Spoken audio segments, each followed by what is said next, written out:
నోట రక్షణ జపం అంటూ కాంగ్రెస్ పార్టీ నేతలపై రాజ్నాథ్ సింగ్ ధ్వజం. భారత్ సంవిధాన్ కాదంటూ తిప్పికొట్టిన ప్రియాంక 75 ఏళ్ల భారత రాజ్యాంగంపై లోక్సభలో వాడివేడి చర్చ.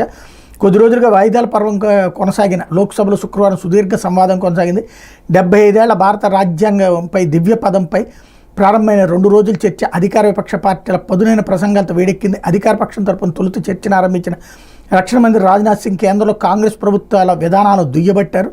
లోక్సభ సభ్యురాలుగా ఎన్నికైన తర్వాత తొలిసారి సభలో ప్రసంగించిన కాంగ్రెస్ నాయకురాలు ప్రియాంక గాంధీ దీనికి ధీటుగా బదిలిస్తూ ప్రభుత్వ విధానాలను తూర్పారబట్టారు. రాజ్నాథ్ తన ప్రసంగాన్ని కొనసాగిస్తూ భారత రాజ్యాంగ నిర్మాణ కృషి అంతా తమదే అన్నట్టుగా వ్యవహరించిన కాంగ్రెస్ నేతలు పండిట్ మదన్మోహన్ మాలవీయ, లజపతిరాయ్, భగత్ సింగ్, వీర సావర్కర్ వంటి త్యాగదనం విస్మరించారని ఆరోపించారు. ఇందిరాగాంధీ ఎమర్జెన్సీ విధింపు, రాష్ట్ర ప్రభుత్వాల రద్దు, జడ్జిల సీనియారిటీని తోసిపుచ్చి ప్రధాన న్యాయమూర్తుల నియామకం, పదే రాజ్యాంగానికి సవరణలు తదితర అంశాలను ప్రస్తావిస్తూ విమర్శలు సంధించారు.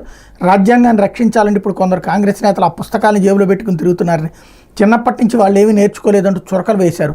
బీజేపీ నేతృత్వంలోని ఎన్డీఏ ప్రభుత్వాలు రాజ్యాంగ సూత్రాలను అనుసరిస్తున్నాయని రాజ్నాథ్ సింగ్ పేర్కొన్నారు.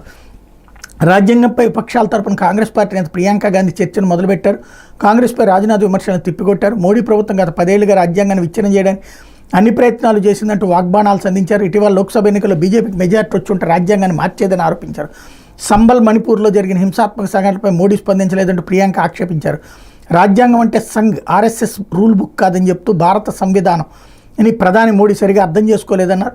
రాజ్యాంగం దేశానికి ఐక్యతా సందేశాన్ని ఇచ్చేదని, బీజేపీ సర్కార్ మాత్రం ప్రజల మధ్య విభజనకు ప్రయత్నిస్తోందని మండిపడ్డారు.